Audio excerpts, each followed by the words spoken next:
And we're back once again, only on its Last Call. Last Call with the alcohol, only on the Last Call YouTube channel. Now, joining me here, well, if you weren't paying attention on the pay-per-view on AXS, you have to now. It was maybe people say probably the knockout of a year.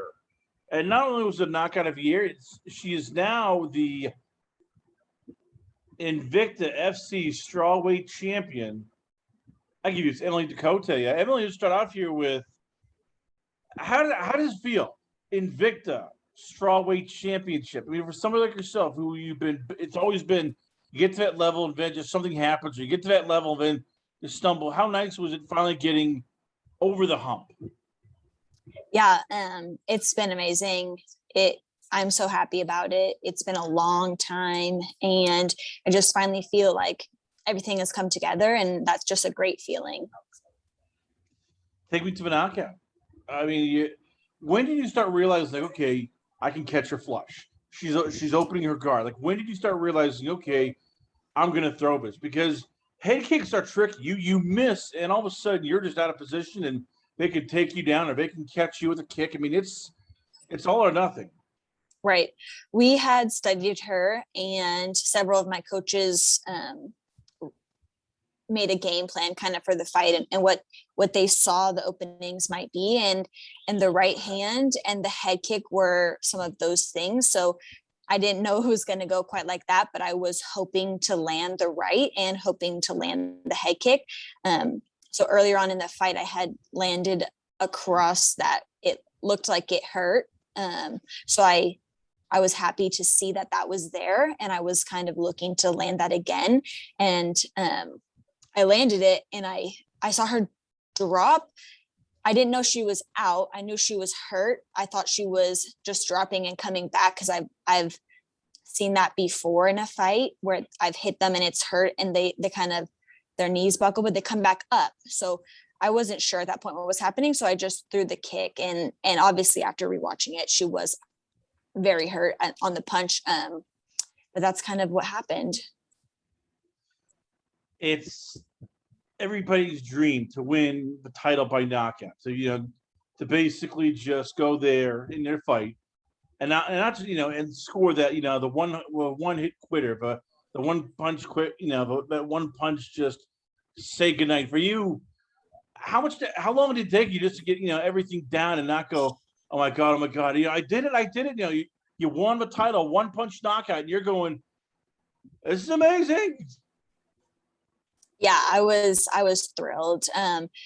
It's crazy. Like when you finish a fight or when you win a fight, like the amount of relief you feel after doing it, getting it done. And the fact that I was able to get the finish and finally get the belt, I just felt like a huge wave of relief and just like excitement.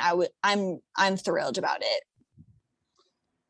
We talked before with you and I, and everything that had happened had led to this, because as we said, you made your debut, on the big time with Bellator. You win your first 2 fights, win 4 out of your first 5, then you have a losing streak. You go to Invicta, you win your first debut fight, and then you lose a heartbreaking split decision to Kanako Murata. How much, did that help in terms of this fight where you had gone through everything? It wasn't like, when you were first doing this, and like, okay, crap, I lost. What the hell happens here? I mean, how much did it help having all these setbacks, these learning experiences where when you got to this point, you weren't going, oh crap, what could happen wrong? What might go wrong here? Do I have to worry about this? How much did everything that you learned, come to fruition in this fight? Yeah, I've had a long career, and I've had like so much experience. I feel like that's really helped me. And just the fact that, I'm not an undefeated fighter. I'm not protecting a record. I'm not worried about it. I've already lost. So I'm not going out there with all the extra baggage. I'm just going out there to fight, and I know what I can do. And so I just feel like at this point in my career, all those fights, all those hard fights, all those, splits or whatever the heck has happened, really is just a benefit now. And it's no pressure. I've already worked through all of that. I understand the game really well. So all of that has helped me. And like I said, I really feel like right now where I am, everything is coming together. And I just feel like I'm so close to where I want to be. And that performance was just everything, kind of just like a cherry on top of how I was already feeling mentally and physically. And now I'm excited to see what happens. So where do you go from here now? I mean, have they mentioned about, you defending your title? I mean, because now all of a sudden, a lot of things have changed with Invicta. They're no longer like, on UFC Fight Pass, nobody can see them. You're on, you are on AXS. And I know AXS spent money to, bring Invicta on. What's the future? I mean, have you heard from Shannon? Have you heard from the AXS people? Like, what are they talking about in terms of the immediate future for you? Yeah, I'm not in contact with the AXS people, but we are in contact with Shannon. And like I said, she's just great. She's been really great with us, kind of walking us through the whole process, because we've asked several questions about that as well, about not being a part of Fight Pass and about being on AXS and Fight TV and whatever. And as far as I'm concerned, I'm happy where I am. I would like to do 1, maybe 2 more fights, and then I want to be in the UFC eventually. I'm not going to rush it. I know how the game is, so I'm not in a rush, but that is the ultimate goal. But I would also not mind having another fighter to defend the belt and stay with Shannon, because Shannon really has the fighter's best interest at heart. So I'm not in a rush. However, if something were to come up, a UFC fight, I'm also not going to pass that by. So we'll see what happens. Let's talk about that tricky part with UFC, because you've seen it. There are a lot of women who go walk to the UFC, and all of a sudden you take a fight, short notice. Hey, I'm doing them a solid. I'm gonna, I'm getting the UFC, and you end up fighting a bantamweight, or a flyweight is fighting or in your case, a flyweight is fighting a featherweight. Or an atomweight is debuting and fighting at 125. We've seen that before. It's like, hey, we're just gonna throw you in there sometimes. So I know you want to be in the UFC, but how much do you and your managers and even Shannon at times sit down and go, okay, you got to look out for yourself? Because as I said, you were not happy with Bellator for whatever reason. How much is it going to be? How much time is this going to be different? Where you want that deal where you can walk away from and say, all right, I'm in the UFC, but I'm happy, I'm getting paid, I've X amount of fights, and I'm not going to be just thrown in there against somebody who's 135 pounds and it's a short notice fight. Right. I'm definitely not opposed to like a short notice, but it would, in my weight class. I'm not going to jump up a weight class, definitely not jumping up 2 weight classes. I'm not rushing it. I know I'm good enough to be there, and I know that I'll eventually get the call, so I'm not going to mess myself up to get there. So it would depend on the weight or the offer or the fight, but I know that I'll eventually get there, and I'll eventually get signed and have a good deal. I'm not worried about that. I have a good manager. So it's just a matter of time before that happens. But no, I'm not gonna, put myself in a bad position to just to say I'm there, because when I get there, I want to do well. So I'm not going to set myself up for failure, rushing in, taking a short notice. That's not in my best interest. However, I fight anybody, and I've never turned anyone down. So I'm an opportunity person. It just depends, but I don't see that being a problem. I think I'll get my chance, and I'll get the call eventually. How happy was the family with all this? Because they've seen everything you've gone through in terms of the highs, the lows, getting into Bellator, getting released from Bellator, fighting, and winning. And by the way, sometimes you're not fighting for a long time because, hey, COVID has decided to rear its ugly head. Now there's no fights for you for over a year plus. The tough losses, the injuries, sometimes, having probably for lunch just Spam in a can. How happy were they for you when they saw you win, with not just win the title, everything, but see you achieve a dream that you would sacrifice just so much to get to? Yeah, my family and my team know exactly what I've been through my whole career, because I've been here my entire career. So everyone at my gym and my family knows exactly what I've done this whole time. And just the nonstop, whatever hits me, just keep going. And so my family knows that, my team knows that, and they felt the extreme happiness for me when I won that belt. So, I mean, this is just my home, and these people know exactly what it took to get here, and they helped me get here, and they're just as happy for me as I am for myself. you talk about, but for you, it's the happiness here, right? And I'm guessing, as I said, along the way, you've had to sacrifice a lot, whether it's small things like having a couple beers to big things like, hey, I can't take this job or I can't do that job or, I can't, work right now because I got to train for a fight. I have this coming up. I can't go to this party. Visit these friends I've lost touch with.